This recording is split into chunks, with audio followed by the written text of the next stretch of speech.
सुंदर एक जंगल किछि चढ़ई परी रहुथिले। छोट गोलापी परी प्रथम थर स्कूल को जाउथिला, सेतिपाई से बहुत खुशी थिला। माँ शीघ्र मो स्कूल बैग दियो, डेरी हेउची। अरे टिके रह, मो तो बैग रे टिफिन तो रखी दिए। सुन सावधान रे स्कूल को जीवु, समस्तंक सह मिलीमिशी पाठ पढ़िबु। तुमे चिंता करनी माँ, मोर सब मने अछि। एपे मु जाउची।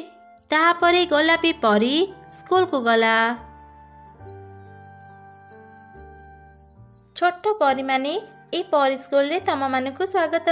आज मु तम मानकु शिखेबी केमिति उड़ंती, मैजिक केमिति करंती, आउ दुष्ट राक्षस मानकु केमिति शास्ति दियंती।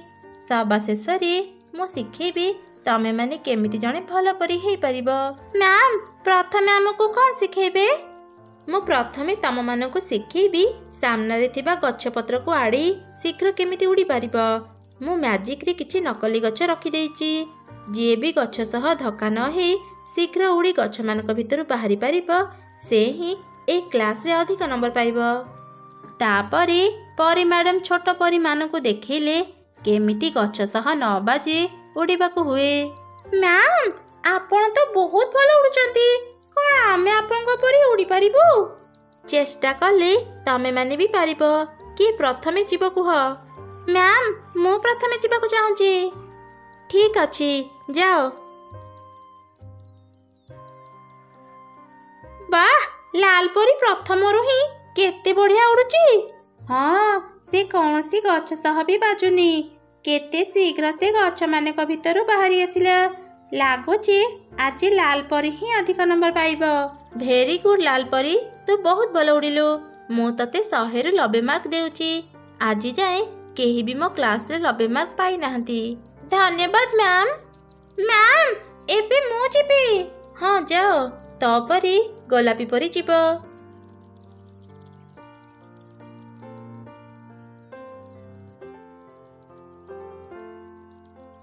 तू भल चेष्टा कलु, हेले तो मझिरे किछि गछक सह अटकी जाइथिलु, सेथिपाई तो बहुत धीरे उड़ुथिलु। मु तते 100 रु 30 मार्क देउची। धन्यवाद मैम। गोलापी परी एबे तू जा।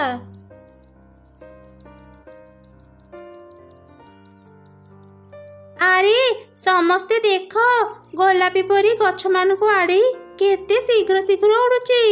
हाँ तू ठीक कहलु, मोर तो विश्वास हेउनी गोलापी परी लाल परीठु भी अधिक भल उड़ुची। सेमानक कथा सुनी लाल परी को भल लागिलानी। से गोलापी परी को ईर्षा करी कहिला, मो सुनिची से गोलापी परी जंगल रे रुहे, गछ मानक भितरे उड़ीबार तार अभ्यास थिबा। मो मो राज्यमहल छाड़ी जदि ता भली जंगल रे रहिबी, मो ताठु भी भल उड़ी परिबी। एकदम ठीक कहिले लाल परी, तुमे सब बेले ही ठीक कथा कुह। जणे भल कले तार प्रशंसा करिबा सिख, एमिति पछरी तार निंदा काहेकि करूछ? हळदी परी तू बेसी ज्ञान देनी। तते जदि से जंगली गोलापी परी एते भल लागुची, जा तू ता सह सांग हेबू। मु मोर बहुत स्टूडेंट को उड़ीबा सिखेची, हेले गोलापी परी मु तो भली आज जाए काहाको भी एते भल उड़ीबार देखिनी। तू बहुत भल उड़िलु। प्रथम थर पाई मो क्लास रे जणको फुल मार्क देबी। गोलापी परी तो 100 रु 100 मार्क रखी ए क्लास रे फर्स्ट हेचु। बहुत बहुत धन्यवाद मैम। मो माँ एक कथा जानिले बहुत खुशी हेबो। पर क्लास रे देखिबी किए फर्स्ट हेबो। तापरी परी मैडम समस्तंको धरी स्कूल बगीचा को गले। एठी हेबो तुमर द्वितीय क्लास। मु तुम मानकु सिखेबी मैजिक करी केमिति गछरे फूल फुटांती। तमे माने ए नुआ मैजिक सिखिबा पई रेडी तो? आज्ञा मैम। अच्छा ठीक अछि, एबे मते देख। प्रथमे निज जादुर लाठी को एमिति धरिबो, आउ गछ को कहिबो, गछ मो पई तुम कढ़रू फूल फुटाओ। मैम फूल सब केते सुंदर हेची, फूल भितरु केते बढ़िया बास्ना आसुची। एबे तमे माने गछरे फूल फुटाओ। जे भी मैजिक करी जेते बेसी फूल फुटई पारिबो, से सेतिके अधिक नंबर पाइबो। सबु चढ़ई परी फूल फुटेइबा पई चारि दिग को गले। मैम ଏଠାକୁ ଆସନ୍ତୁ, ମୁଁ ମ୍ୟାଜିକରେ କିଛି ଫୁଲ ଫୁଟେଇଛି। ଭେରି ଗୁଡ୍ ହଳଦୀ ପରି, ଖୁବ୍ ଶୀଘ୍ର ତୁ ଭଲ ଫୁଲ ଫୁଟେଇଛୁ। ମୁଁ ତତେ 100ରୁ 50 ମାର୍କ ଦେଉଛି।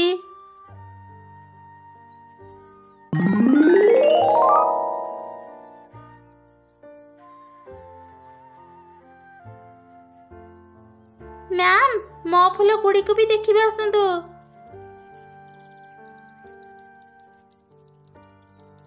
ଆରେ ବାହ ଲାଲ ପରି, ତୁ ତ ବହୁତ ଗୁଡ଼ିଏ ଫୁଲ ଫୁଟେଇଛୁ। ମୁଁ ତତେ 100ରୁ ଏପଟକୁ ସମସ୍ତେ ଆସ। ଦେଖ, ଏ ଗୋଲାପୀ ପରି ଏକା ହିଁ ଏ ବଗିଚାରେ ଥିବା ସବୁ ଗଛରେ ଫୁଲ ଫୁଟେଇ ଦେଇଛି। ଗୋଲାପୀ ପରି, ଏସବୁ ତୁ କେମିତି କଲୁ? ମୁଁ ଜାଣିବାରେ ଯୋଉ ପରୀର ଅଧିକ ଶକ୍ତି ଥାଏ, କେବଳ ସେ ହିଁ ସବୁ ଗଛରେ ଫୁଲ ଫୁଟେଇ ପାରେ। ଆଜି ଜଣାପଡ଼ିଲା ତୋ ପାଖରେ ବହୁତ ଶକ୍ତି ଅଛି।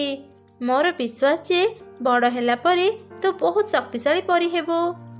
ଆଉ ମ୍ୟାମ୍, ହଁ, ତୁ ବି ବଡ଼ ହେଲା ପରେ ଭଲ ପରି ହେବୁ। ହେଲେ ମୁଁ ଦୁଃଖିତ, ମୁଁ ତତେ ଫୁଲ୍ ମାର୍କ ଦେଇପାରିବିନି। ତୋ ଅପେକ୍ଷା ଗୋଲାପୀ ପରି ବେଶୀ ଭଲ କରିଛି। ମୁଁ ତତେ 100ରୁ 70 ମାର୍କ ଦେଉଛି। ଗୋଲାପୀ ପରି, ତୁ ଏଥର ବି 100ରୁ 100 ମାର୍କ ରଖି ଫାଷ୍ଟ ହେଇଛୁ। ଶେଷ କ୍ଲାସରେ ତମେମାନେ ରାକ୍ଷସମାନଙ୍କୁ କେମିତି ବନ୍ଦୀ କରିପାରିବ ତା ମୁଁ ଶିଖେଇବି। ଏବେ 10 ମିନିଟ୍ ପାଇଁ ତମେ ସବୁ ରେଷ୍ଟ କର। ଏସବୁ କ'ଣ ହେଉଛି? ଗୋଲାପୀ ପରି ସବୁ ପରୀକ୍ଷାରେ ମୋଠୁ ଏତେ ଭଲ କେମିତି କରିପାରୁଛି? ମତେ ତ ଲାଗୁଛି ସେ କିଛି ଗଡ଼ବଡ଼ କରୁଛି। ହଁ, ମତେ ବି ଠିକ୍ ସେମିତି ଲାଗୁଛି। ଶେଷ ପରୀକ୍ଷାରେ ମୁଁ ତାକୁ ଜିତିବାକୁ ଦେବିନି। ନୀଳପରି, ତୁ ଯା, ଲୁଚି ଲୁଚି ଦେଖି ଆସିବୁ ଶେଷ ପରୀକ୍ଷା ଆମର କୋଉଠି ହେବ ଆଉ କେମିତି ହେବ। ହଁ, ଠିକ୍ ଅଛି, ମୁଁ ଏବେ ହିଁ ଯାଉଛି। ଶେଷ ପରୀକ୍ଷା କେମିତି ହେବ ଜାଣିବା ପାଇଁ ନୀଳପରି ଲୁଚି ଲୁଚି କ୍ଲାସକୁ ଗଲା। କିଛି ସମୟ ପରେ ସେ ଖବର ନେଇ ଫେରି ଆସିଲା। କ'ଣ ହେଲା ନୀଳପରି, ତୁ କିଛି ଖବର ପାଇଲୁ ନା ନାଇଁ? ହଁ, ମୁଁ ଜାଣିଗଲି ଶେଷ ପରୀକ୍ଷା ଆମର କୋଉଠି ହେବ। କିଛି ରାକ୍ଷସ ଛୁଆଙ୍କୁ ବନ୍ଦୀ କରି ରଖାଯାଇଛି। ତାଙ୍କ ଉପରେ ଆମ ନାଁ ବି ଲେଖା ହେଇଛି। ରାକ୍ଷସମାନଙ୍କ ହାତ ଗୋଡ଼ କେମିତି ବନ୍ଧା ହେବ ମ୍ୟାମ୍ ଆମକୁ ଶିଖେଇବେ। ଚାଲ ତାହେଲେ ଆମେ ସେଠାକୁ ଯାଇ ଗୋଲାପୀ ପରୀର ଜାଗା ଦେଖିବା। ତାପରେ ସେମାନେ ସେ ଗୁମ୍ଫା ଭିତରକୁ ଗଲେ ଆଉ ଚାରିଆଡ଼େ ତାଙ୍କ ନାଁ ଖୋଜିଲେ। ଆରେ ଏଇ ତ, ଦେଖେ, ସେଠି ସେ ଗୋଲାପୀ ପରୀର ନାଁ ଲେଖା ଅଛି। ଆଚ୍ଛା, ତାହେଲେ ଏବେ ମୁଁ ଏ ରାକ୍ଷସ ବନ୍ଦୀ ଥିବା ତାଲାକୁ ଭାଙ୍ଗିଦେବି। ଏମିତି କରନି, ନହେଲେ ରାକ୍ଷସ ଛୁଆ ଆମକୁ ହିଁ ମାରି ପକେଇବ। ଆରେ ତୁ ଭୟ କରନି, ମୁଁ ପୁରାପୁରି ତାଲା ଭାଙ୍ଗିବିନି, ଅଧା ଭାଙ୍ଗିବି। ଗୋଲାପୀ ପରି ଯେତେବେଳେ ରାକ୍ଷସ ଉପରେ ମ୍ୟାଜିକ୍ କରିବ ତା ତାଲା ଭାଙ୍ଗିଯିବ। ତାପରେ ଦେଖିବୁ ଏ ରାକ୍ଷସ ସେ ଗୋଲାପୀ ପରି ଉପରେ ଆକ୍ରମଣ କରିବ। ଏମିତି କହି ଲାଲ ପରି ତାଲା ଭାଙ୍ଗିବାକୁ ଚେଷ୍ଟା କଲା। ହଠାତ୍ ତାର ଡେଣା କଟି କିଛି ରକ୍ତ ବାହାରିଗଲା। ଓଃ, ଏ ତାଲା ଭାଙ୍ଗୁ ଭାଙ୍ଗୁ ମୋ ଡେଣା କଟିଗଲା। କାଇଁ ଦେଖା ତ। ବ୍ୟସ୍ତ ହେଇନି, ବେଶୀ କଟିନି। ଶୁଣ, ମୋ ପାଖରେ ଗୋଟେ ନକଲି ଯାଦୁର ଲାଠି ଅଛି। ମ୍ୟାମ୍ଙ୍କ ଯାଦୁର ଲାଠି ସହ ଏ ଲାଠିକୁ ବଦଳାଇ ଦେ। ଏ ଯାଦୁର ଲାଠି କେବଳ ଥରେ ହିଁ କାମ କରିବ। ସେ ଗୋଲାପୀ ପରୀକୁ ରକ୍ଷା କରିପାରିବେନି। ଆଜି ଦେଖିବା ସେ ଗୋଲାପୀ ପରୀର ଅବସ୍ଥା କ'ଣ ହେବ। ଚାଲ ଏଠୁ ଶୀଘ୍ର ପଳେଇବା। ଶୀଘ୍ର ସେମାନେ ସେ ଗୁମ୍ଫା ଭିତରୁ ବାହାରି ଆସିଲେ। ନୀଳପରି ଚୁପ୍ ଚୁପ୍ ଯାଇ ମ୍ୟାମ୍ଙ୍କ ଯାଦୁର ଲାଠି ଜାଗାରେ ନକଲି ଯାଦୁର ଲାଠିକୁ ରଖିଦେଲା। ସେ ଲାଠି ଦ୍ୱାରା କେବଳ ଥରେ ହିଁ ରାକ୍ଷସକୁ ବନ୍ଦୀ କରିହୁଏ। କିଛି ସମୟ ପରେ ପରୀ ମ୍ୟାଡାମ ସବୁ ଛୁଆଙ୍କୁ ଧରି ସେ ଗୁମ୍ଫା ଭିତରକୁ ଗଲେ। ଏବେ ମୁଁ ତମମାନଙ୍କୁ ଶିଖେଇବି ବନ୍ଦୀ ଥିବା ଏ ରାକ୍ଷସମାନଙ୍କର ହାତ ଗୋଡ଼ କେମିତି ବାନ୍ଧିବ। ସମସ୍ତେ ଭଲ ଭାବରେ ମୋତେ ଦେଖିନିଅ। ଏବେ କୁହ, କିଏ ପ୍ରଥମେ ରାକ୍ଷସମାନଙ୍କୁ ବାନ୍ଧିବ? ଗୋଲାପୀ ପରୀକୁ ପ୍ରଥମେ କୁହନ୍ତୁ ମ୍ୟାମ୍। ସେ ସବୁ କ୍ଲାସରେ ଭଲ କରୁଛି, ଏ କ୍ଲାସରେ ବି ଭଲ କରିବ। ଗୋଲାପୀ ପରୀ, ଏଥିରେ ତୋର କିଛି ଆପତ୍ତି ଅଛି? ନା ମ୍ୟାମ୍। ତାପରେ ଗୋଲାପୀ ପରୀ ଯେମିତି ମ୍ୟାଜିକ୍ କରିବା ଆରମ୍ଭ କଲା, ତା ଶକ୍ତିରେ ରାକ୍ଷସ ବନ୍ଦୀ ଥିବା ତାଲା ଭାଙ୍ଗିଗଲା। ରାକ୍ଷସ ବାହାରକୁ ଚାଲି ଆସିଲା। ସେ ଗୋଲାପୀ ପରୀ ବଦଳରେ ଲାଲ ପରୀକୁ ଆକ୍ରମଣ କରିବା ପାଇଁ ଗଲା। ଏ କ'ଣ, ତୁ ମୋ ଆଡ଼କୁ କାହିଁକି ଆସୁଛୁ? ତୋ ସାମ୍ନାରେ ତ ଗୋଲାପୀ ପରୀ ଅଛି, ତାକୁ ମାର। ନା, ମୁଁ ତାକୁ ମାରିବିନି। ତୋ ରକ୍ତର ବାସ୍ନା ମତେ ବହୁତ ଭଲ ଲାଗିଲା। ମୁଁ ତ ରକ୍ତ ପିଇବି। ଆରେ ଦୁଷ୍ଟ ରାକ୍ଷସ, ଲାଲ ପରୀ ପାଖକୁ ଯାନି କହୁଛି। ଆରେ କ'ଣ, ମୋ ଯାଦୁର ଲାଠି କିଛି କାମ କରୁନି କାହିଁକି? ମତେ କେହି ରକ୍ଷା କର, ଏ ରାକ୍ଷସ ପାଖରୁ ମତେ ବଞ୍ଚାଅ। ଭୟ କରନି ଲାଲ ପରି, ମୁଁ ତତେ ରକ୍ଷା କରିବି। ଶୀଘ୍ର ହିଁ ଗୋଲାପୀ ପରି ତା ମ୍ୟାଜିକରେ ରାକ୍ଷସକୁ ବନ୍ଦୀ କରିଦେଲା। ଖୁବ୍ ଭଲ କଲୁ ଗୋଲାପୀ ପରି, ତୋ ପାଇଁ ଆଜି ଆମେ ଏ ବିପଦରୁ ରକ୍ଷା ପାଇଲେ। ଏ ପରୀକ୍ଷାରେ ବି ମୁଁ ତତେ ଫୁଲ୍ ମାର୍କ ଦେଉଛି। ଆଜି ଆମେ ସମସ୍ତେ ଏତେ ବଡ଼ ଦୁର୍ଘଟଣାରୁ ରକ୍ଷା ପାଇଗଲେ। ଆଜି ଆଉ କ୍ଲାସ୍ କରିବାନି। ଏବେ ତମେ ମାନେ ଘରକୁ ଯାଅ ଆଉ ଆରାମ କର। କାଲି ଆସିଲେ କ୍ଲାସ୍ କରିବା।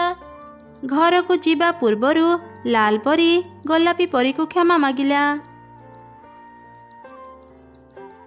ଆଜି କ୍ଲାସରେ ଯାହା ବି ହେଲା ସେଥିପାଇଁ ମୁଁ ଦାୟୀ। ଗୋଲାପୀ ପରି, ମୁଁ ତୋର ବହୁତ ଅପମାନ କରିଛି। ତଥାପି ତୁ ରାଗ ନ ରଖି ମତେ ସେ ରାକ୍ଷସ ପାଖରୁ ରକ୍ଷା କଲୁ।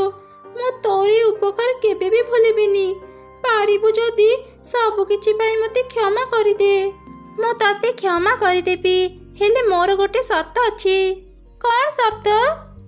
ଯଦି ତୁ ମୋର ସାଙ୍ଗ ହେବୁ ତାହେଲେ ଯାଇ ମୁଁ ତତେ କ୍ଷମା କରିବି। ହଁ ହଁ, ଆଜିଠୁ ଆମେ ସାଙ୍ଗ।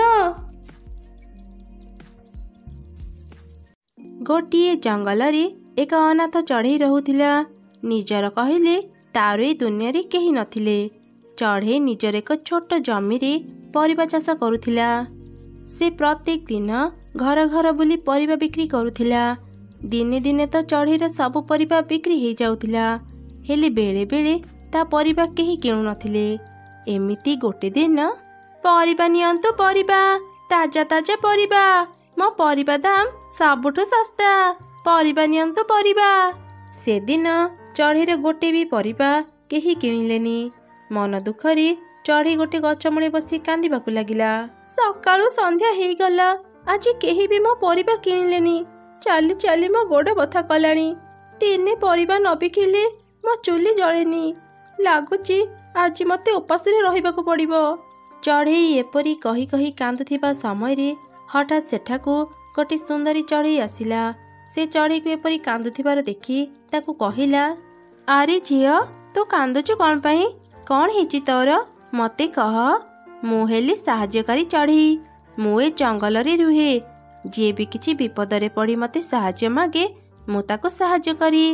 ଏ ରାସ୍ତା ଦେଇ ଯିବା ସମୟରେ ମୁଁ ତତେ କାନ୍ଦୁଥିବାର ଦେଖିଲି, ସେଥିପାଇଁ ମୁଁ ତୋ ପାଖକୁ ଚାଲି ଆସିଲି।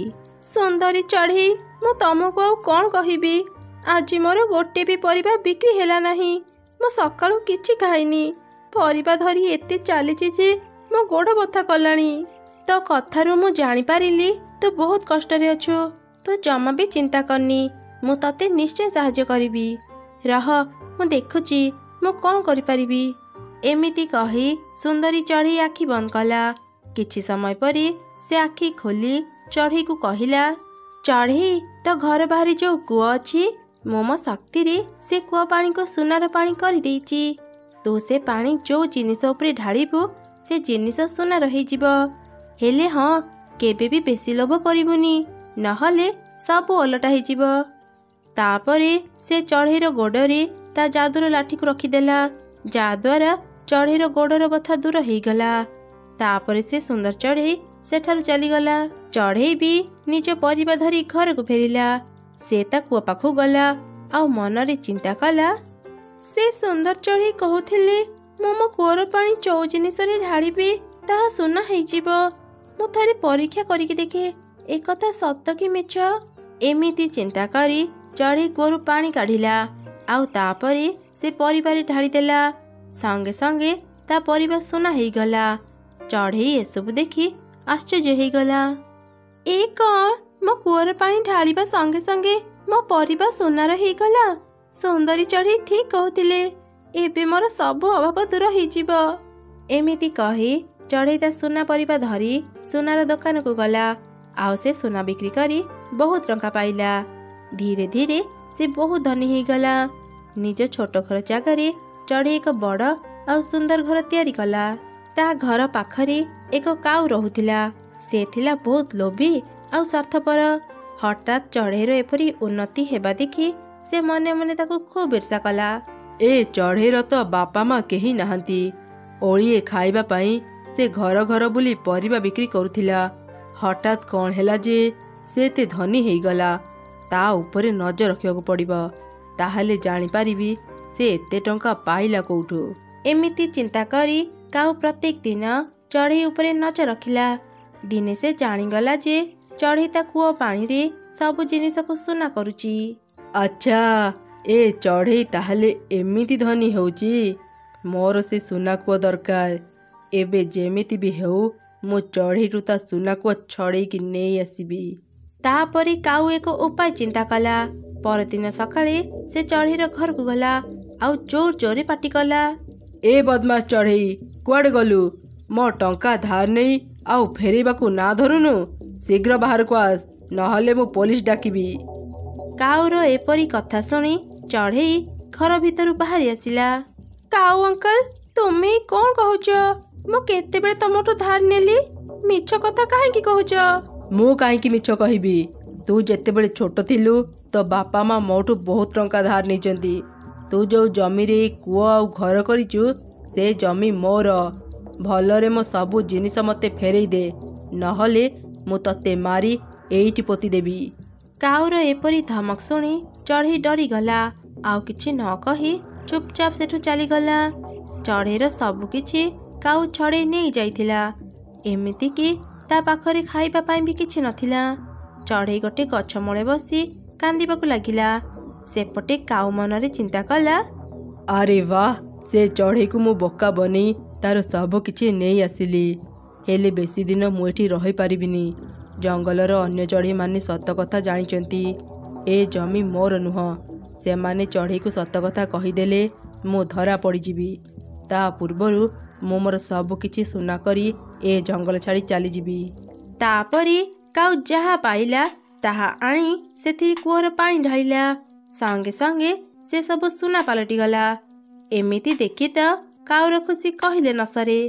ବାଃ, ଏ କୂଅର ପାଣିରେ ତ ଚମତ୍କାର ଶକ୍ତି ଅଛି। ଏ କୂଅର ପାଣି ଦ୍ୱାରା ମୁଁ ଗୋଟେ ସୁନାର ସହର ତିଆରି କରିପାରିବି। ସେମିତି ହେଲେ ତ ବହୁତ ମଜା ହେବ। ଆଚ୍ଛା, ମୁଁ ଯଦି ଏ କୂଅ ପାଣିରେ ଗାଧେଇବି ମୁଁ ବି ତ ସୁନାର ହେଇଯିବି। ସମସ୍ତେ ମୋତେ ଦେଖିଲେ ଡରି ମୋର ସେବା କରିବେ ଆଉ ମୋର ସବୁ କଥା ମାନିବେ। ହା ହା ହା। ଚାଲ ମୁଁ ଶୀଘ୍ର ଏ କୂଅ ପାଣିରେ ଗୋଟେ ବୁଡ଼ ମାରିଦିଏ। ଏମିତି ଚିନ୍ତା କରି କାଉ କୂଅ ପାଣିରେ ଡେଇଁ ପଡ଼ିଲା। ତାପରେ ସେ ଉଡ଼ି ବାହାରକୁ ଚାଲି ଆସିଲା। ସଙ୍ଗେ ସଙ୍ଗେ ତା ଦେହ ସୁନାର ହେଇଗଲା। କାଉ ଭୀଷଣ ଖୁସି ହେଇଗଲା। ବାଃ, ମୋ ଦେହ ତ ସୁନାର ହେଇଗଲା। ମୁଁ କେତେ ସୁନ୍ଦର ଦେଖାଯାଉଛି। ମୋ ଦେହ ଖାଲି ଚକଚକ୍ କରୁଛି। ହେଲେ ଏ କ'ଣ?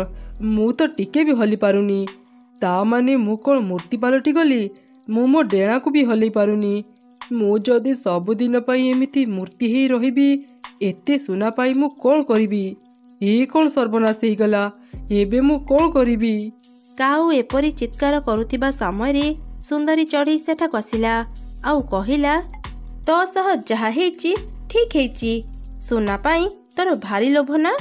ଆଉ ଥରେ ତତେ କୂଅ ପାଣିରେ ପକେଇଦେବି କି? ଏଥର ତ କଥା କହିପାରୁଛୁ, ସେତେବେଳେ ଆଉ କଥା ବି କହିପାରିବୁନି। ଅନ୍ୟର ଜିନିଷ ଛଡ଼େଇ ନେବାର ଶାସ୍ତି ପା। ମୋର ଭୁଲ ହେଇଯାଇଛି ସୁନ୍ଦର ଚଢ଼େଇ, ମୋତେ କ୍ଷମା କରିଦିଅ। ମୁଁ ଚଢ଼େଇକୁ ତାର ସବୁ ସମ୍ପତ୍ତି ଫେରେଇ ଦେବି ଆଉ କେବେ ବି ଅନ୍ୟର ଜିନିଷ ଉପରେ ଲୋଭ କରିବିନି। ମୋ ଉପରେ ଟିକେ ଦୟା କର, ମୋତେ ସୁନାରୁ ମୁକ୍ତ କରିଦିଅ। ମୁଁ ସତ କହୁଛି, ମୁଁ ଆଉ କେବେ ବି ଏଭଳି ଭୁଲ କରିବିନି। ଠିକ୍ ଅଛି, ତୁ ଯଦି ତୋ ଭୁଲ ବୁଝିପାରିଲୁ ମୁଁ ତତେ ପୂର୍ବ ଭଳି କରିଦେବି। ତୁ ଆଉ କେବେ ବି ଲୋଭ କରିବୁନି, ଅନ୍ୟର ଜିନିଷ ଛଡ଼େଇ ନେବୁନି, ଚଢ଼େଇକୁ ତାର ସବୁ କିଛି ଫେରେଇ ଦେବୁ। କାଉ ତା କଥାରେ ରାଜି ହେଇଗଲା। ସୁନ୍ଦର ଚଢ଼େଇ କାଉକୁ ତା ପୂର୍ବ ରୂପ ଫେରେଇ ଦେଲା। କାଉ ତୁରନ୍ତ ଚଢ଼େଇକୁ ଖୋଜିବା ପାଇଁ ଚାଲିଗଲା। ସେ ଚଢ଼େଇକୁ ଖୋଜି ତା ପାଖରେ ସବୁ କଥା ଜଣେଇଲା ଆଉ ତାକୁ କ୍ଷମା ମାଗିଲା। କାଉ ସବୁଦିନ ପାଇଁ ସେ ଜଙ୍ଗଲ ଛାଡ଼ି ଚାଲିଗଲା। ଏମିତି ପୁଣି ଚଢ଼େଇ ତାର ସବୁ କିଛି ଫେରି ପାଇ ଖୁସିରେ ରହିଲା। ଥରେ ଗୋଟେ ଜଙ୍ଗଲର ଏକ ଗଛରେ ଘର କରି ଗୋଟେ ମା ଚଢ଼େଇ ତାର ଛୋଟ ଛୋଟ ଦୁଇଟି ଛୁଆଙ୍କ ସହ ରହୁଥିଲା। ମା ଚଢ଼େଇର ଘରଟି ଥିଲା ବହୁତ ପୁରୁଣା ଆଉ ଭଙ୍ଗା। ସେ ବହୁତ କଷ୍ଟରେ ତା ଛୁଆଙ୍କ ସହ ସେ ଘରେ ରହୁଥିଲା। ଆରେ ପିଲାମାନେ, ଉଠ ଉଠ, ସକାଳ ହେଲାଣି। ଦେଖ, ଆଜି ମୁଁ ତମ ମନପସନ୍ଦର ଖାଇବା ତିଆରି କରିଛି। ଏଇ ନିଅ, ଖାଅ। ତମେ 2 ଜଣ ଘରେ ଥିବ, ଜମା ବି ଦୁଷ୍ଟ ହେବନି। ମୁଁ ଖାଇବା ଧରି ଶୀଘ୍ର ଘରକୁ ଫେରି ଆସିବି। ମା ଆମକୁ ଘରେ ଏକା ରଖି ବାହାରକୁ ଯାଅନି। ତୁମେ ଯେତେବେଳେ ଘରେ ନଥାଅ ବଡ଼ ପକ୍ଷୀମାନେ ଆମ ଘରକୁ ଆସନ୍ତି। ଏ ଘର କୋଣରେ ସେମାନେ ଆମକୁ ଦେଖନ୍ତି। ଆମକୁ ବହୁତ ଡର ଲାଗେ ମା, ଯଦି ସେମାନେ ଆମକୁ ଖାଇଦେବେ। ହେଲେ ପିଲାମାନେ, ମୁଁ ବାହାରକୁ ନଗଲେ ତମମାନଙ୍କ ପାଇଁ ଖାଇବା କେମିତି ଆଣିବି? ତାହେଲେ ମା, ଆମକୁ ବି ତୁମ ସାଙ୍ଗରେ ନେଇଯାଅ। ତମେ 2 ଜଣ ଏବେ ବହୁତ ଛୋଟ, ଠିକରେ ଉଡ଼ି ଶିଖିନ। ଯେବେ ଭଲ ଭାବରେ ଉଡ଼ି ଶିଖିଯିବ, ମୁଁ ତମକୁ ମୋ ସାଙ୍ଗରେ ନେଇଯିବି। ଆଜି ତମେମାନେ ଜମା ବି ଭୟ କରନି। ମୁଁ ଖାଇବା ଖୋଜିବା ପାଇଁ ବେଶୀ ଦୂରକୁ ଯିବିନି। ମୁଁ ଶୀଘ୍ର ଘରକୁ ଫେରି ଆସିବି। ଏମିତି ଚଢ଼େଇ ତା ଛୁଆଙ୍କୁ ବୁଝେଇ ଖାଇବା ଆଣିବା ପାଇଁ ବାହାରକୁ ଚାଲିଗଲା। ରାସ୍ତାରେ ତାର ଗୋଟେ ମିଟୁ ସହ ଦେଖା ହେଲା। ଆରେ ଚଢ଼େଇ, ଆଜି ତୁ ଏଇ ପାଖରେ ଖାଇବା ଖୋଜୁଛୁ ଯେ? ତୁ ତ ସବୁଦିନ ଖାଇବା ଆଣିବା ପାଇଁ ଦୂରକୁ ଯାଉ, ଆଜି କ'ଣ ହେଲା? ମିଟୁ ଭଉଣୀ, କ'ଣ ଆଉ କହିବି, ମୋ ଛୁଆଙ୍କ ପାଇଁ ମୁଁ ବହୁତ ଚିନ୍ତାରେ ଅଛି। କ'ଣ ହେଇଛି ଚଢ଼େଇ? ତୋ ଛୁଆମାନେ ଭଲ ଅଛନ୍ତି ତ? ହଁ, ସେମାନେ ତ ଭଲ ଅଛନ୍ତି, ହେଲେ ମୋ ଘର ଭଲ ନାହିଁ। ତୁ ତ ଜାଣିଛୁ ମୋ ଘର କେତେ ପୁରୁଣା ଓ ଭଙ୍ଗା। ମୋ ଛୁଆମାନେ କହୁଥିଲେ ମୁଁ ଯେତେବେଳେ ଘରେ ନଥାଏ କିଛି ବଡ଼ ପକ୍ଷୀ ମୋ ଘରକୁ ଆସନ୍ତି। କିଏ ଜାଣେ ସେମାନେ କେତେବେଳେ ମୋ ଘର ଉପରେ ଆକ୍ରମଣ କରି ମୋ ଛୁଆଙ୍କୁ ନେଇଯିବେ। ଏପଟେ ପୁଣି ଶୀତ ଦିନ ଆରମ୍ଭ ହେଲାଣି। ଜାଣିପାରୁନି ଶୀତ ଦିନରେ ମୁଁ ମୋ ଛୁଆଙ୍କୁ ନେଇ ସେ ଭଙ୍ଗା ଘରେ କେମିତି ରହିବି। ହଁ ଚଢ଼େଇ, ଏଇଟା ତ ତୁ ଠିକ୍ କଥା କହିଲୁ। ଶୀତରେ ଭଙ୍ଗା ଘରେ ରହିବା ବହୁତ କଷ୍ଟ। ଯାହା ହଉ, ମୁଁ ଏଥର ମୋ ନିଜ ପାଇଁ ଏକ ପକ୍କା ଘର ତିଆରି କରି ନେଇଛି। ମୋର ଆଉ ଚିନ୍ତା ନାହିଁ। ହଉ ଚଢ଼େଇ, ମୁଁ ଏବେ ଆସୁଛି। ମୋ ଛୁଆମାନେ ଘରେ ମୋତେ ଅପେକ୍ଷା କରିଥିବେ।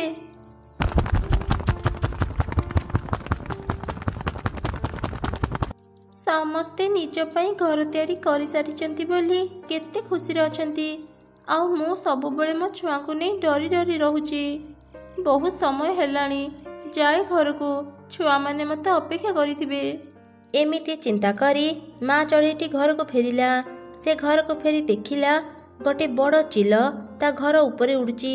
ସେ ଚିଲକୁ କହିଲା, ଆରେ ଚିଲ, ତୁ ମୋ ଘର ପାଖରେ କାହିଁକି ଉଡ଼ୁଛୁ? ଆରେ ଚଢ଼େଇ, ସେମିତି କିଛି ନୁହଁ। ମୁଁ ଏ ରାସ୍ତାରେ ଯାଉଥିଲି ତ ଘରକୁ ଦେଖି ଟିକେ ଅଟକି ଗଲି। ଆଉ ଚଢ଼େଇ, ତୋ ଛୁଆମାନେ କୁଆଡ଼େ ଗଲେ? ସେମାନେ କ'ଣ ଘରେ ନାହାନ୍ତି? ମୋ ଛୁଆମାନେ ଘରେ ଥାଆନ୍ତୁ କି ନଥାନ୍ତୁ, ସେଥିରେ ତୋର କ'ଣ ଯାଇ ଆସେ? ମୁଁ ଠିକ୍ ଜାଣିଛି କ'ଣ ପାଇଁ ତୁମ ଘର ଉପରେ ନଜର ରଖିଛୁ। ମୋ ଛୁଆଙ୍କଠୁ ଦୂରେଇକି ରହ, ନହେଲେ ମୋଠୁ ଖରାପ କେହି ହେବେନି। ଏଠୁ ଶୀଘ୍ର ଚାଲିଯା, ନହେଲେ ମୁଁ ପାଟି କରି ସବୁ ଚଢ଼େଇଙ୍କୁ ଏକାଠି କରିବି। ତାପରେ ଚିଲ ସେଠାରୁ ଚାଲିଗଲା। ମା ଚଢ଼େଇଟି ତା ଛୁଆଙ୍କ ପାଖକୁ ଗଲା। ରାତିରେ ଛୁଆମାନେ ଶୋଇପଡ଼ିଲେ। ହେଲେ ଚିନ୍ତାରେ ମା ଚଢ଼େଇର ନିଦ ହେଲା ନାହିଁ। ସେ ଘର ବାହାରକୁ ଆସି ବହୁତ କାନ୍ଦିଲା। ସବୁ ଚଢ଼େଇ ନିଜର ମଜବୁତ ଘରେ କେତେ ଶାନ୍ତିରେ ନିଜ ପରିବାର ସହ ରହୁଛନ୍ତି। ମୋର ଏ ଭଙ୍ଗା ଘରେ ଛୁଆଙ୍କୁ ନେଇ ମୁଁ ଶୀତ ଦିନ କାଟିବି କେମିତି? ଗୋଟେ ପଟେ ଶୀତ, ଆଉ ଗୋଟେ ପଟେ ଚିଲର ଭୟ। ହେ ଭଗବାନ, ମୋ ପାଖରେ କାହିଁକି ଭଲ ଘର ନାହିଁ? ଯଦି ମୋ ପାଖରେ ବି ଗୋଟେ ଭଲ ମଜବୁତ ଘର ଥାଆନ୍ତା, ମୁଁ ଆଜି କେତେ ଶାନ୍ତିରେ ମୋ ଛୁଆଙ୍କ ସହ ଘରେ ଶୋଇଥାନ୍ତି।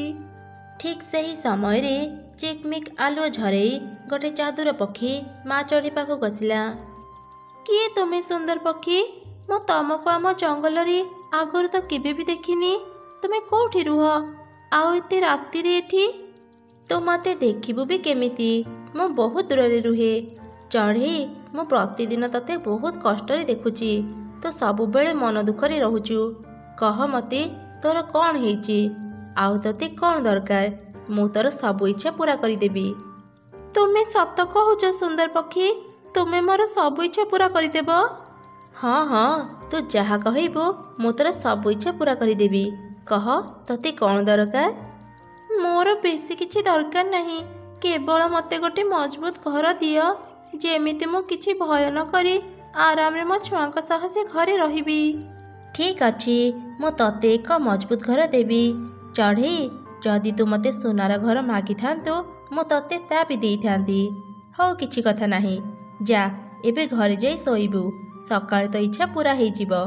ମା ଚଢ଼େଇଟି ଘରକୁ ଫେରି ଆସିଲା ଆଉ ଶୋଇ ପଡ଼ିଲା।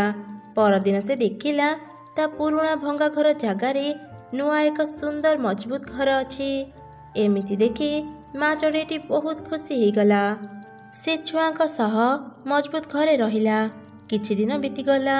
ଦିନେ ରାତିରେ ମା ଚଢ଼େଇଟି ଘର ବାହାରେ ବସିଥିଲା। ସେ ମନରେ ଚିନ୍ତା କଲା, ଏ ଜଙ୍ଗଲରେ ସମସ୍ତଙ୍କ ଘର ଏକା ଭଳି। ଯଦି ମୋ ଘର ଟିକେ ଦାମୀ ଆଉ ଅଲଗା ହେଇଥାନ୍ତା କେତେ ଭଲ ହେଇଥାନ୍ତା। ସେ ଏମିତି ଚିନ୍ତା କରୁଥିବା ସମୟରେ ହଠାତ୍ ସେ ଯାଦୁର ପକ୍ଷୀ ପୁଣି ଥରେ ତା ପାଖକୁ ଆସିଲା। କ'ଣ ହେଲା ଛୋଟ ଚଢ଼େଇ, ତୁ ମନ ଦୁଃଖ କାହିଁକି କରିଛୁ? ସୁନ୍ଦର ପକ୍ଷୀ, ମୁଁ ଭାବୁଥିଲି ମୋ ଘରଟି ଯଦି ରୂପାର ହେଇଥାନ୍ତା ସମସ୍ତଙ୍କଠୁ କେତେ ଅଲଗା ଲାଗନ୍ତା। ଓ ଏଇ କଥା, ତତେ ରୂପାର ଘର ଦରକାର? ଠିକ୍ ଅଛି, ତୁ ଘରକୁ ଯା। କାଲି ସକାଳେ ତତେ ରୂପାର ଘର ମିଳିଯିବ। ଚଢ଼େଇ ଖୁସିରେ ତା ଘରକୁ ଯାଇ ଶୋଇପଡ଼ିଲା। ପରଦିନ ସେ ଉଠି ଦେଖିଲା ତା ପୁରୁଣା ଘର ବଦଳରେ ସୁନ୍ଦର ଏକ ରୂପାର ଘର ସେଠି ଅଛି। ଏମିତି ଦେଖି ଚଢ଼େଇର ଖୁସି କହିଲେ ନ ସରେ। ଧୀରେ ଧୀରେ ଜଙ୍ଗଲରେ ଏକଥା ପ୍ରଚାର ହେଇଗଲା। ସବୁ ଚଢ଼େଇ ରୂପାର ଘର ଦେଖିବା ପାଇଁ ମା ଚଢ଼େଇ ପାଖକୁ ଆସୁଥିଲେ ଆଉ ତାର ବହୁତ ପ୍ରଶଂସା କରୁଥିଲେ। ଦିନେ ରାତିରେ ମା ଚଢ଼େଇ ତା ରୂପାର ଘର ବାହାରେ ଛିଡ଼ା ହେଇ ମନରେ ଚିନ୍ତା କଲା, ଏ ଘର ଯଦି ରୂପାର ନ ହେଇ ସୁନାର ହେଇଥାନ୍ତା କେତେ ଭଲ ହେଇଥାନ୍ତା। ଦୂର ଦୂର ଜଙ୍ଗଲରୁ ଚଢ଼େଇମାନେ ମୋ ଘରକୁ ଦେଖିବା ପାଇଁ ଆସନ୍ତେ। ଠିକ୍ ସେହି ସମୟରେ ପୁଣି ଥରେ ସେ ଯାଦୁର ପକ୍ଷୀ ସେଠାକୁ ଆସିଲା। କ'ଣ ହେଲା ଚଢ଼େଇ, ତୁ ମୋତେ ରୂପାର ଘର ମାଗିଥିଲୁ, ମୁଁ ତତେ ଦେଇଛି। ପୁଣି ଥରେ କାହିଁକି ମନ ଦୁଃଖ କରିଛୁ? ନାଇଁ ମାନେ ମୁଁ କ'ଣ କହୁଥିଲି କି, ଏ ଘର ଯଦି ରୂପାର ନ ହେଇ ସୁନାର ହେଇଥାନ୍ତା ବହୁତ ଭଲ ହେଇଥାନ୍ତା। ଆଚ୍ଛା, ତତେ ସୁନାର ଘର ଦରକାର? ହଉ, ତୁ ଏବେ ଘରକୁ ଯା। ସକାଳେ ତୁ ସୁନାର ଘର ପାଇଯିବୁ। ପରଦିନ ସକାଳେ ଚଢ଼େଇ ସୁନାର ଘର ଦେଖି ଖୁବ୍ ଖୁସି ହେଇଗଲା। ହେଲେ ଚଢ଼େଇ ଦିନକୁ ଦିନ ଲୋଭୀ ପାଲଟିଗଲା। ଦିନେ ସେ ପୁଣି ମନରେ ଚିନ୍ତା କଲା, ମୋ ପାଖରେ ଯଦି ଗୋଟିଏ ହୀରାର ଘର ଥାନ୍ତା କେତେ ଭଲ ହେଇଥାନ୍ତା। ସବୁ ଚଢ଼େଇ ମୋତେ ଜଙ୍ଗଲର ରାଣୀ କହିଥାନ୍ତି। ମୁଁ ଏ ଜଙ୍ଗଲର ରାଣୀ ହେଲେ ମଜା ଆସିଯିବ।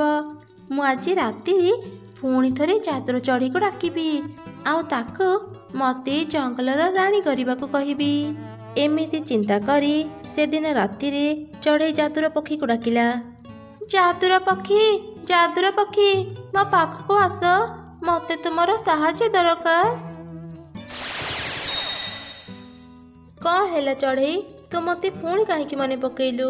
ତତେ ଆହୁରି କ'ଣ ଦରକାର? ଯାଦୁର ପକ୍ଷୀ, ମୁଁ ଏ ଜଙ୍ଗଲର ରାଣୀ ହେବାକୁ ଚାହୁଁଛି। ମୋତେ ଜଙ୍ଗଲର ରାଣୀ କରିଦିଅ।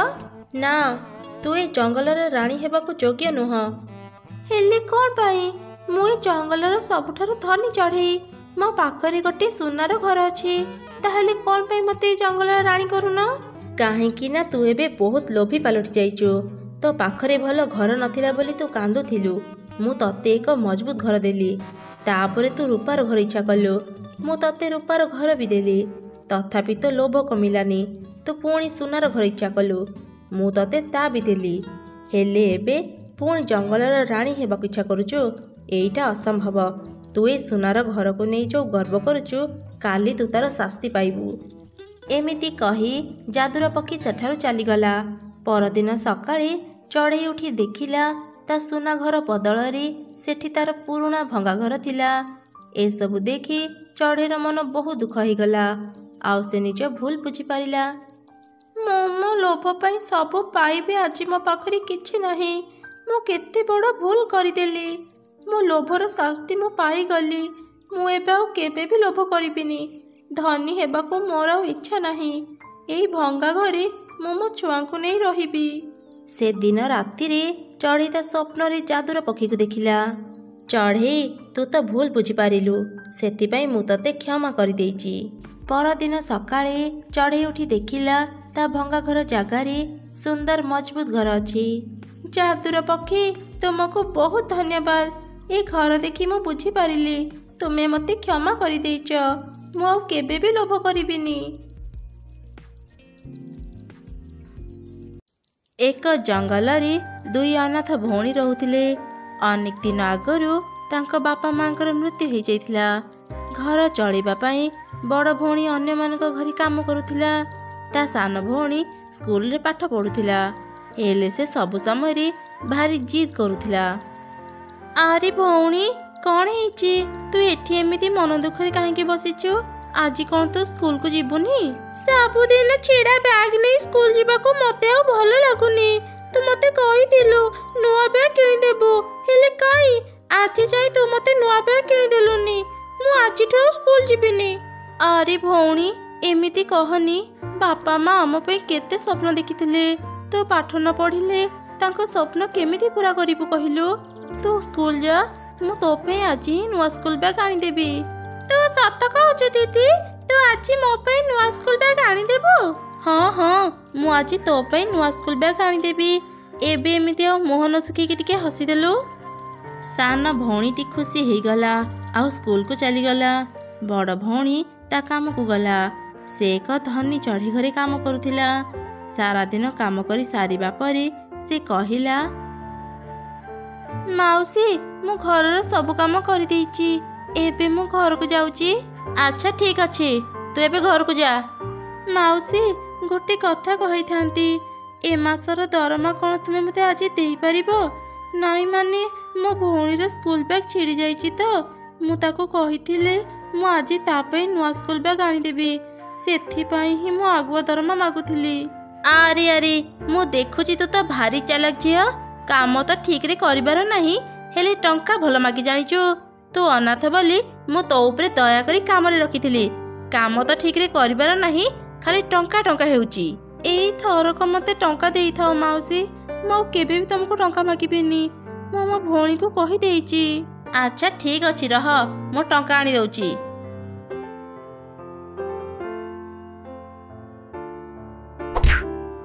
ଏଇ ନେ ଟଙ୍କା। ଆଉ ଦିନେ ଯଦି ଆଗୁଆ ଟଙ୍କା ମାଗିବୁ ମୁଁ ତତେ କାମରୁ ବାହାର କରିଦେବି, ବୁଝିଲୁ? ଦିଦି, ତୁ ଆସିଗଲୁ? ମୋ ପାଇଁ ନୂଆ ସ୍କୁଲ ବ୍ୟାଗ୍ ଆଣିଛୁ? ହଁ ହଁ, ମୁଁ ତୋ ପାଇଁ ନୂଆ ସ୍କୁଲ ବ୍ୟାଗ୍ ଆଣିଦେଇଛି। ଏବେ ତୁ ଖୁସି ତ? ସତରେ ଦିଦି, ମୁଁ ଆଜି ବହୁତ ଖୁସି। ତୁ ମୋର ବହୁତ ଭଲ ଦିଦି। ଏହିପରି ବେଶ କିଛି ଦିନ ବିତିଗଲା।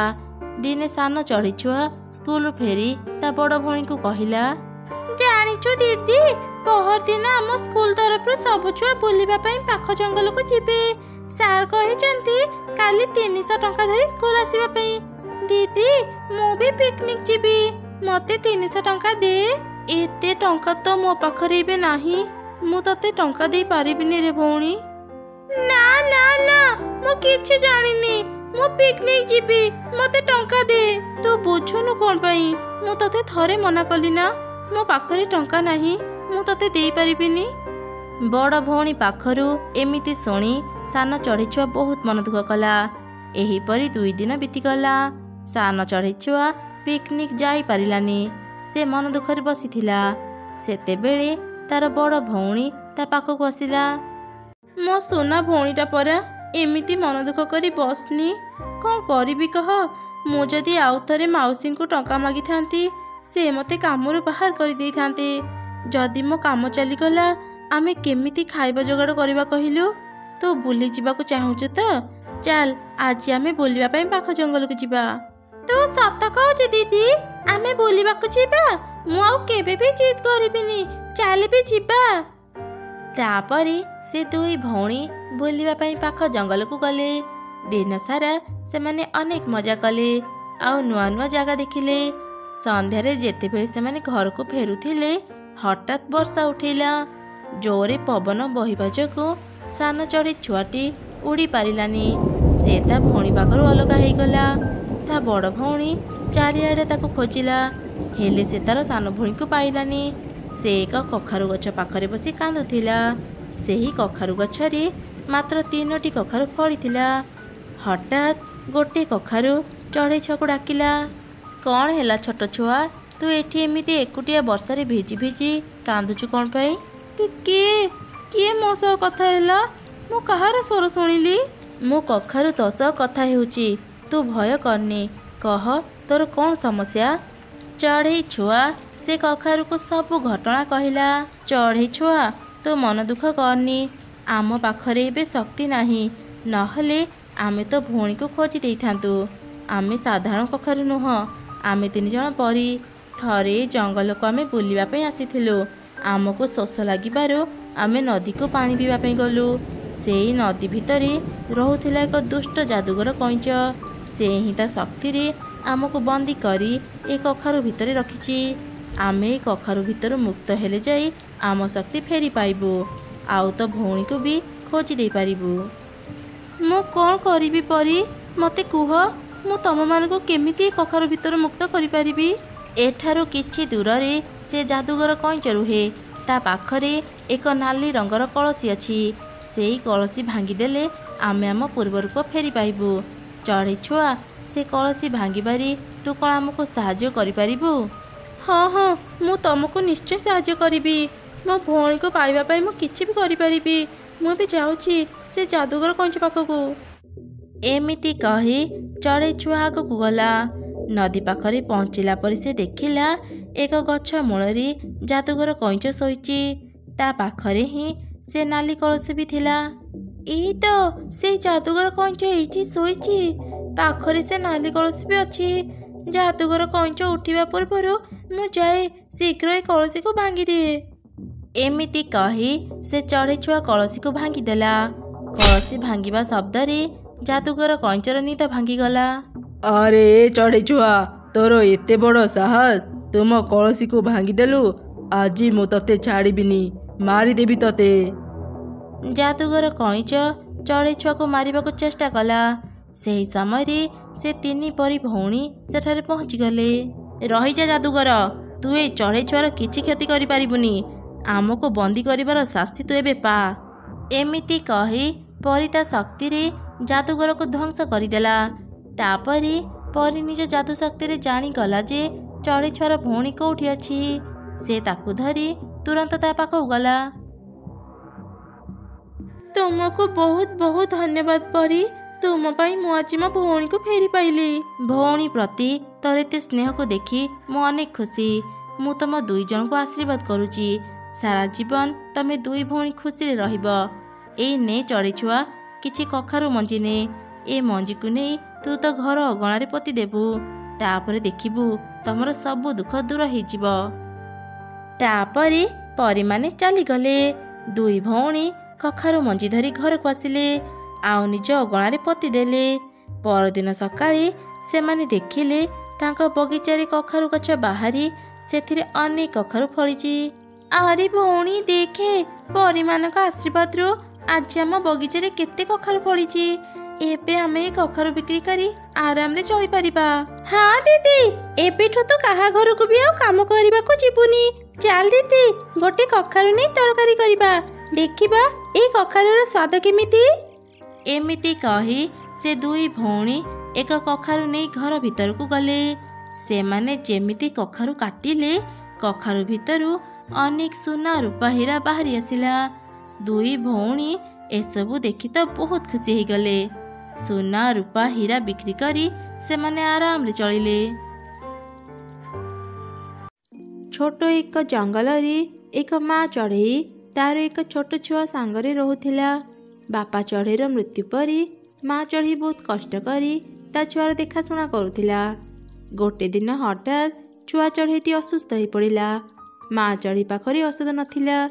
2 ଦିନ ଧରି ସେ ତା ଛୁଆକୁ ଜଗିଥିଲା। ବାହାରକୁ ବି ଯାଇପାରିଲାନି। ତାଙ୍କ ଘରେ ସବୁ ଖାଇବା ଶେଷ ହେଇଯାଇଥିଲା। ହେ ଭଗବାନ, ମୋ ଛୁଆକୁ ତ ଭୀଷଣ ଜ୍ୱର। ଘରେ ଦାନାଟିଏ ବି ନାହିଁ। ମୁଁ ମୋ ଛୁଆକୁ କ'ଣ ଖାଇବାକୁ ଦେବି? ତା ପାଇଁ ଔଷଧ କିଣିବି କେମିତି? ମୁଁ ମିଟୁ ପାଖକୁ ଯାଇ ମୋ ସମସ୍ୟା କହି ଦେଖେ। ସେ ହୁଏତ ମୋ ଉପରେ ଦୟାକରି ବାକିରେ ମୋତେ କିଛି ଔଷଧ ଦେଇଦେବ। ଏମିତି ଚିନ୍ତା କରି ମା ଚଢ଼େଇଟି ଔଷଧ ଦୋକାନକୁ ଗଲା। ମିଟୁ ସେ ଜଙ୍ଗଲରେ ଗୋଟେ ଔଷଧ ଦୋକାନ ଦେଇଥିଲା। ମିଟୁ ଭାଇ, ମୋତେ ଜ୍ୱରର ଔଷଧ ଦିଅ। ମୋ ଛୁଆକୁ ଭୀଷଣ ଜ୍ୱର। 2 ଦିନ ହେଲାଣି ତା ଜ୍ୱର ଟିକେ ବି କମୁନି। ହଁ ହଁ, ମୁଁ ଔଷଧ ଦେବା ପାଇଁ ତ ଏ ଦୋକାନ ଖୋଲିଛି। ଆଚ୍ଛା, ତୁ ଆଗ କହିଲୁ ତୁ କେତେ ଦାନା ଆଣିଛୁ? ତୁ ତ ଜାଣିଛୁ ମୁଁ ମାଗଣାରେ କାହାକୁ ବି ଔଷଧ ଦିଏନି। 20ଟି ଚାଉଳ ଦାନା ଦେ, ଆଉ ଔଷଧ ନେଇଯା। ମିଟୁ ଭାଇ, ମୁଁ 2 ଦିନ ହେଲାଣି ଘରୁ ବାହାରିନି। ମୋତେ ବାକିରେ ଔଷଧ ଦେଇଥାଅ। ମୁଁ ପଛରେ ତମର ସବୁ ଦାନା ସୁଝିଦେବି। ତୋ ଚେହେରା ଦେଖି ଲାଗୁଥିଲା ତୋ ପାଖରେ ଚାଉଳ ଦାନା ନାହିଁ। ମୁଁ କ'ଣ ଏଠି ଧର୍ମଶାଳା ଖୋଲିଛି ସମସ୍ତଙ୍କୁ ମାଗଣାରେ ଔଷଧ ଦେବି? ଯା, ଯେତେବେଳେ ଚାଉଳ ଦାନା ଆଣିବୁ ସେତେବେଳେ ଔଷଧ ନେବୁ। ଏମିତି ମିଟୁ ଚଢ଼େଇର ବହୁତ ଅପମାନ କରି ତାକୁ ସେଠୁ ବାହାର କରିଦେଲା। ମା ଚଢ଼େଇଟି ଅସହାୟ ହେଇ କାନ୍ଦି ଚାଲିଥିଲା। ହେ ଭଗବାନ, ଏ କେମିତିକା ଜୀବନ ଦେଇଛ? ନିଜ ଆଖି ସାମ୍ନାରେ ଛୁଆଟାକୁ ଏତେ କଷ୍ଟରେ ଦେଖିଦେବି ମୁଁ ତା ପାଇଁ କିଛି କରିପାରୁନି। ଏମିତି ଜୀବନ ଅପେକ୍ଷା ମରିଯିବାଟା ଭଲ। ଆମକୁ ଟିକେ ସାହାଯ୍ୟ କର ଭଗବାନ, ନହେଲେ ଆମ ମା ଛୁଆଙ୍କୁ ମାରିଦିଅ। ଏମିତି କହି କହି ମା ଚଢ଼େଇଟି ଯାଉଥିବା ସମୟରେ ହଠାତ୍ ଏକ ବସ୍ତା ସହ ଝୁଣ୍ଟି ହେଇ ସେ ତଳେ ପଡ଼ିଗଲା। ଆରେ, ଏ ବସ୍ତା କାହାର? ରାସ୍ତାରେ ଏମିତି ପକେଇଛି କିଏ? କ'ଣ ଅଛି ବସ୍ତାରେ? ମୁଁ ଖୋଲିକି ଦେଖେ। ମା ଚଢ଼େଇଟି ବସ୍ତା ଖୋଲି ଦେଖିଲା ସେଥିରେ ବହୁତ ଗୁଡ଼ିଏ ଚାଉଳ ଦାନା ଭର୍ତ୍ତି। ପ୍ରଥମେ ତ ମା ଚଢ଼େଇଟି ଖୁସି ହେଇଗଲା, ଆଉ ସେ ଚାଉଳ ଦାନା ନେଇ ଘରକୁ ପଳେଇବା କଥା ଭାବିଲା। ହେଲେ ଆଉ ଥରେ ଚିନ୍ତା କଲା, ଆରେ ନା ନା, ଏ ଚାଉଳ ଦାନା ମୁଁ ନେଇପାରିବିନି, ଏସବୁ ମୋର ନୁହଁ। ହେଲେ କିଏ ଏମିତି ଚାଉଳ ଦାନା ରାସ୍ତାରେ ପକେଇଛି? ମା ଚଢ଼େଇଟି ଏମିତି ଚିନ୍ତା କରୁଥିବା ସମୟରେ ହଠାତ୍ ତାର ନଜର ପାଖ ଗଛରେ ପଡ଼ିଲା। ସେ ଗଛ ତଳେ ଏକ ବୁଢ଼ୀ ଚଢ଼େଇ ଶୋଇଥିଲା। ଚଢ଼େଇ ତା ପାଖକୁ ଗଲା ଆଉ କହିଲା, ବୁଢ଼ୀମା, ଏ ଚାଉଳ ବସ୍ତା ତମର କି? ଏଇ ପାଖରେ ପଡ଼ିଥିଲା। ଆରେ ହଁ ଚଢ଼େଇ, ଏ ଚାଉଳ ବସ୍ତା ମୋର। ମୁଁ ଏଇ ରାସ୍ତାରେ ଆସୁଥିବା ସମୟରେ ମୋ ହାତରୁ ଖସି ପଡ଼ିଥିବ। କ'ଣ କରିବି ମା, ବୁଢ଼ୀ ହେଲିଣି। ମୁଁ ବହୁତ ଥକି ଯାଇଥିଲି, ସେଥିପାଇଁ ଏଠି ଟିକେ ଶୋଇ ପଡ଼ିଥିଲି। ତାପରେ ଚଢ଼େଇ ସେ ବୁଢ଼ୀ ଚଢ଼େଇକୁ ତା ଚାଉଳ ବସ୍ତା ଦେଇ ଫେରି ଆସିଲା। ସେ ତାର ଛୁଆର କଥା ମନେ ପକାଇ କାନ୍ଦୁଥିଲା। ସେତେବେଳେ ହଠାତ୍ ଗୋଟେ ଚଢ଼େଇ ପରି ତା ସାମ୍ନାକୁ ଚାଲି ଆସିଲା। ଆରେ ଚଢ଼େଇ, ତୁ ଏତେ ଚାଉଳ ଦାନା ପାଇବି ନ ନେଇ କାହିଁକି ଫେରିଲୁ? ତୋ ଛୁଆର ଦେହ ଖରାପ। ତୁ ଚାଉଳ ଦାନା ନେଇଥିଲେ ତୋ ଛୁଆ ପାଇଁ ଔଷଧ କିଣି ପାରିଥାନ୍ତୁ। ସେ ଚାଉଳ ଦାନା ମୋର ନୁହଁ, ସେ ବୁଢ଼ୀ ମାଙ୍କର। ତାଙ୍କୁ ନ କହି ମୁଁ ଯଦି ସେ ଚାଉଳ ଦାନା ନେଇଥାନ୍ତି ତାହା ଚୋରି କରିବା ସହ ସମାନ। ମୁଁ ଏ ଖରାପ କାମ କରି ମୋ ଛୁଆର ଔଷଧ କିଣି ପାରିବିନି। ମୁଁ କିଛି କାମ କରି ମୋ ଛୁଆର ଔଷଧ ଯୋଗାଡ଼ କରିନେବି। ହେଲେ ତୁମେ କିଏ? ମୋତେ ଏସବୁ ପଚାରୁଛ କ'ଣ ପାଇଁ? ମୁଁ ହେଲି ଚଢ଼େଇ ପରି। ଜଣେ ପରୀଙ୍କ ଆଶୀର୍ବାଦରୁ ମୋର ଜନ୍ମ। ତୁ ଲୋଭ କରୁଛୁ କି ନାହିଁ ଜାଣିବା ପାଇଁ ମୁଁ ତୋର ପରୀକ୍ଷା କରୁଥିଲି।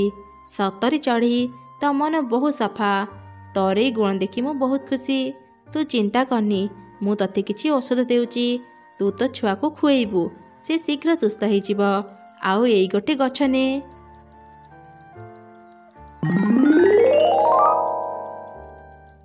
ଏ ଗଛଟି ଅମୃତଭଣ୍ଡା ଗଛ। ହେଲେ ଏହା ସାଧାରଣ ଗଛ ନୁହଁ। ଏ ଅମୃତଭଣ୍ଡା ଗଛରେ ବିଭିନ୍ନ ରଙ୍ଗର ଅମୃତଭଣ୍ଡା ଫଳିବ। ସେସବୁ ଖାଇବାକୁ ବି ବହୁତ ସ୍ୱାଦିଷ୍ଟ ଲାଗିବ। ତୁ ଏସବୁ ବିକ୍ରି କରି ଘର ଚଳିବୁ। ତୋର ସବୁ ଦୁଃଖ କଷ୍ଟ ଦୂର ହେଇଯିବ। ଯିଏ ବି ଅମୃତଭଣ୍ଡା ଗଛର କ୍ଷତି କରିବ, ଅମୃତଭଣ୍ଡା ଗଛ ତାକୁ ଶାସ୍ତି ଦେବ। ଏମିତି କହି ଚଢ଼େଇ ପରି ସେଠାରୁ ଚାଲିଗଲା। ମା ଚଢ଼େଇ ସେସବୁ ଧରି ଘରକୁ ଫେରିଲା। ସେ ପ୍ରଥମେ ତା ଛୁଆକୁ ଔଷଧ ଦେଲା। ଔଷଧ ଖାଇଲା ପରେ ପରେ ହିଁ ଚଢ଼େଇ ଛୁଆ ସୁସ୍ଥ ହେଇଗଲା। ତାପରେ ମା ଚଢ଼େଇଟି ବାହାରକୁ ଯାଇ ସେ ଅମୃତଭଣ୍ଡା ଗଛ ଲଗେଇ ସେଥିରେ ପାଣି ଦେଲା। 2 ଦିନ ଭିତରେ ହିଁ ଅମୃତଭଣ୍ଡା ଗଛ ବଡ଼ ହେଇ ସେଥିରେ ବିଭିନ୍ନ ରଙ୍ଗର ଅମୃତଭଣ୍ଡା ଫଳିଲା। ଆରେ ସତରେ ତ ପରି କହିବା ଭଳି ଏ ଗଛରେ ଅମୃତଭଣ୍ଡା ଫଳିଛି। ଭଗବାନ, ତୁମକୁ ବହୁତ ଧନ୍ୟବାଦ। ତୁମେ ଯଦି ପରୀକୁ ଆମ ପାଖକୁ ନ ପଠାଇଥାନ୍ତ, ଆମର କ'ଣ ଯେ ଅବସ୍ଥା ହେଇଥାନ୍ତା। ମୁଁ ଏବେ ହିଁ ଅମୃତଭଣ୍ଡା ତୋଳି ବଜାରକୁ ଯାଏ। ଏମିତି କହି ମା ଚଢ଼େଇ କିଛି ଅମୃତଭଣ୍ଡା ତୋଳି ବଜାରକୁ ନେଇଗଲା। ଆସନ୍ତୁ ଆସନ୍ତୁ, ନାନା ରଙ୍ଗର ଅମୃତଭଣ୍ଡା ନେଇଯାଆନ୍ତୁ। ମାତ୍ର 2ଟି ଚାଉଳ ଦାନାରେ ଅମୃତଭଣ୍ଡା କିଣନ୍ତୁ। ମା ଚଢ଼େଇ ପାଖରେ ଏମିତି ରଙ୍ଗୀନ ଅମୃତଭଣ୍ଡା ଦେଖି କିଛି ଚଢ଼େଇ ତା ପାଖକୁ ଆସିଲେ। ଏ କ'ଣ ଚଢ଼େଇ, ତୋ ପାଖରେ ଏତେ ରଙ୍ଗର ଅମୃତଭଣ୍ଡା ଅଛି? ମୁଁ ଆଗରୁ ତ ଏପରି ରଙ୍ଗୀନ ଅମୃତଭଣ୍ଡା କେବେ ଦେଖିନଥିଲି। ଆରେ ଚଢ଼େଇ, ମୋତେ ସେ ନାଲି ଅମୃତଭଣ୍ଡାଟି ଦେଲୁ। ତାପରେ ମା ଚଢ଼େଇ ସମସ୍ତଙ୍କୁ ତାଙ୍କ ମନପସନ୍ଦ ରଙ୍ଗର ଅମୃତଭଣ୍ଡା ଦେଇଦେଲା। କିଛି ସମୟରେ ହିଁ ତାର ସବୁ ଅମୃତଭଣ୍ଡା ବିକ୍ରି ହେଇଗଲା। ଚଢ଼େଇ ବହୁତ ଗୁଡ଼ିଏ ଚାଉଳ ଦାନା ପାଇଲା। ଚଢ଼େଇମାନଙ୍କୁ ବି ସେ ଅମୃତଭଣ୍ଡା ଖାଇବାକୁ ଭଲ ଲାଗୁଥିଲା। ସେଥିପାଇଁ ସେମାନେ ପ୍ରତିଦିନ ଚଢ଼େଇ ପାଖରୁ ତା ରଙ୍ଗୀନ ଅମୃତଭଣ୍ଡା କିଣୁଥିଲେ। ସେଇ ଜଙ୍ଗଲରେ 2 ସାଙ୍ଗ କାଉ ଆଉ ପେଚା ରହୁଥିଲେ। ସେ ଦୁଇ ଜଣ ଚୋର ଥିଲେ। ଦିନରେ କାଉ କାହା ଘରେ କ'ଣ ଅଛି ସବୁ ଦେଖୁଥିଲା। ରାତିରେ ପେଚା ସେସବୁ ଚୋରି କରି ଆଣି ଆସୁଥିଲା। ଧୀରେ ଧୀରେ ସେ ଦୁଇ ଜଣ ବି ଚଢ଼େଇର ରଙ୍ଗୀନ ଅମୃତଭଣ୍ଡା ଗଛ କଥା ଶୁଣିବାକୁ ପାଇଲେ। ଆରେ ପେଚା, ଶୁଣିଛୁ ନା, ଆମ ଜଙ୍ଗଲରେ ଯେଉଁ ଚଢ଼େଇ ରୁହେ ତା ଅମୃତଭଣ୍ଡା ଗଛରେ ନାନା ରଙ୍ଗର ଅମୃତଭଣ୍ଡା ଫଳିଛି। ଯିଏ ବି ତା ଅମୃତଭଣ୍ଡା ଖାଉଛି ତାକୁ ସେସବୁ ଏତେ ମିଠା ଲାଗୁଛି ଯେ ସେ ପୁଣି ଥରେ ଅମୃତଭଣ୍ଡା ଖାଇବାକୁ ଇଚ୍ଛା କରୁଛି। ଚଢ଼େଇ ସେସବୁ ବିକ୍ରି କରି କରି କେତେ ଧନୀ ହେଇସାରିଲାଣି। ଆରେ କାଉ, ମୁଁ ଗୋଟେ କଥା ଭାବୁଛି। ମୁଁ ରାତିରେ ସେ ଚଢ଼େଇ ଘରୁ ଅମୃତଭଣ୍ଡା ଚୋରି କରି ନେଇ ଆସିବି। ଆଉ ତୁ ସକାଳେ ପାଖ ଜଙ୍ଗଲରେ ଯାଇ ବିକ୍ରି କରିବୁ। ଏକଥା କେହି ଜାଣିପାରିବେନି। ଆଉ ଆମର ଖୁବ୍ ସାରା ଟଙ୍କା ରୋଜଗାର ହେବ। କାଉ ବି ଏକଥାରେ ରାଜି ହେଇଗଲା। ତାପରେ ପେଚା ଚଢ଼େଇ ଘରୁ ଅମୃତଭଣ୍ଡା ଚୋରି କରିବା ପାଇଁ ଗଲା। ସେ ଯେମିତି ଚଢ଼େଇର ଅମୃତଭଣ୍ଡା ଗଛ ପାଖରେ ପହଞ୍ଚିଲା, ତା ଗୋଡ଼ରେ ଗୋଟେ କଣ୍ଟା ବାଜି ତା ଗୋଡ଼ରୁ ଧାର ଧାର ରକ୍ତ ବହିଗଲା। ମୋ ଗୋଡ଼ କଟିଗଲା, କେତେ ରକ୍ତ ବାହାରୁଛି। ଏ ରଙ୍ଗୀନ ଅମୃତଭଣ୍ଡା ଚୋରି କରିବାକୁ ଆସି ମୋ ଗୋଡ଼ରେ କଣ୍ଟା ବସିଗଲା। ଏ ଅବସ୍ଥାରେ ମୁଁ ଆଉ ଚୋରି କରିବିନି, ମୁଁ ଏଠୁ ପଳାଏ। ଏମିତି କହି ପେଚା ସେଠାରୁ ଚାଲି ଆସିଲା। କାଉ ଯେତେବେଳେ ପେଚାର ଏ ଅବସ୍ଥା ଦେଖିଲା, ସେ ତା ଉପରେ ବହୁତ ହସିଲା। ପେଚା, ତୋର କ'ଣ ଅବସ୍ଥା ହେଲା? ସାମାନ୍ୟ ଅମୃତଭଣ୍ଡା ଚୋରି କରି ଆଣିପାରିଲୁନି? ଲାଗୁଛି ତୋର ବୟସ ହେଇଗଲାଣି। ଏବେ ତୁ ମୋତେ ଦେଖ, ମୁଁ କେମିତି ଅମୃତଭଣ୍ଡା ଚୋରି କରି ଆଣିବି। ତୋଠୁ ଭଲ ଚୋରି କରି ତ ମୁଁ ଜାଣିଛି। ଏମିତି କହି କାଉ ଚାଲିଗଲା ଚୋରି କରିବା ପାଇଁ।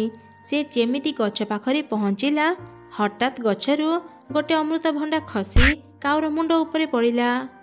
ଆରେ ମରିଗଲି ରେ, ମୋ ମୁଣ୍ଡଟା ଫାଟିଗଲା। ଏଇଟା ଅମୃତଭଣ୍ଡା ନା ଲୁହା? ମୁଣ୍ଡଟା ଦି ଫାଳ ହେଲା ଭଳି ଲାଗୁଛି।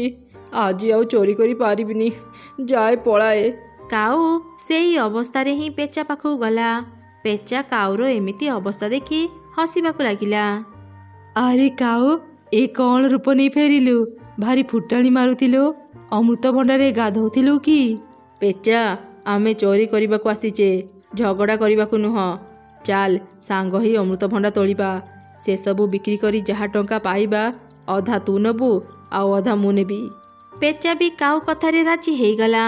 ତାପରେ ଦୁଇ ଜଣ ମିଶି ଅମୃତଭଣ୍ଡା ତୋଳିବା ପାଇଁ ଚଢ଼େଇର ଘରକୁ ଗଲେ। ଯେମିତି ସେମାନେ ଅମୃତଭଣ୍ଡା ଗଛ ପାଖରେ ପହଞ୍ଚିଲେ, ହଠାତ୍ ସେତେବେଳେ ସେ ଗଛ ଭିତରୁ ଗୋଟେ ଭୟଙ୍କର ଭୂତ ଚଢ଼େଇ ବାହାରି ଆସିଲା ଆଉ କହିଲା, ତମେ ଦୁଇ ଜଣ ପୁଣି ଅମୃତଭଣ୍ଡା ଚୋରି କରିବାକୁ ଚାଲି ଆସିଲ? ଏତେ ମାଡ଼ ଖାଇଲା ପରେ ବି ତମ ଦୁଇ ଜଣଙ୍କ ମନରୁ ଲୋଭ ଗଲା ନାହିଁ? ରୁହ, ମୁଁ ଏବେ ହିଁ ତମ ଦୁଇ ଜଣଙ୍କୁ ମାରି ଖାଇଦେବି। ଆରେ ବାପରେ, ଭୂତ ଭୂତ! ଏ ଗଛରେ ଗୋଟେ ଭୂତ ରହୁଛି ଜାଣିଥିଲେ ଆମେ ଏଠାକୁ ଆସିନଥାନ୍ତୁ। ପେଚା, ଜୀବନ ବଞ୍ଚିବାକୁ ଯଦି ଚାହୁଁଛୁ ଶୀଘ୍ର ପଳା, ଆଉ ଦିନେ ବି ଏଠାକୁ ଆସିବାନି। ତାପରେ ପେଚା ଆଉ କାଉ ଶୀଘ୍ର ଦୌଡ଼ି ଦୌଡ଼ି ସେଠାରୁ ଚାଲିଗଲେ। ତାଙ୍କୁ ଏମିତି ଯିବା ଦେଖି ଭୂତ ଚଢ଼େଇ ହସିଲା ଆଉ କହିଲା, ଆରେ ତମେ ଦୁଇ ଜଣ କୁଆଡ଼େ ଯାଉଛ? ଆସ ଆସ, ରଙ୍ଗୀନ ଅମୃତଭଣ୍ଡା ନେଇଯାଅ। ଏ ଗଛ ମୋର। ଯିଏ ବି ଏ ଗଛର କ୍ଷତି କରିବ, ମୁଁ ତାକୁ ମାରିଦେବି। ଏମିତି କହି ଭୂତ ଚଢ଼େଇ କାଉ ଆଉ ପେଚା ଉପରକୁ ଅମୃତଭଣ୍ଡା ଫିଙ୍ଗିଲା। ସକାଳ ହେଲା ପରେ ସେ ଅମୃତଭଣ୍ଡା ଗଛ ଭିତରକୁ ଚାଲିଗଲା। ତାପରେ ସବୁକିଛି ପୂର୍ବ ଭଳି ଶାନ୍ତ ପଡ଼ିଗଲା। ଚଢ଼େଇ ଆସି ଅମୃତଭଣ୍ଡା ତୋଳି ବଜାରକୁ ନେଇଗଲା। ରାତିର ଘଟଣା ବିଷୟରେ ସେ କିଛି ବି ଜାଣିପାରିଲାନି। ସେପଟେ ଭୂତ ଚଢ଼େଇ ଭୟରେ କାଉ ଆଉ ପେଚା ସବୁଦିନ ପାଇଁ ସେ ଜଙ୍ଗଲ ଛାଡ଼ି ଦୂରକୁ ଚାଲିଗଲେ।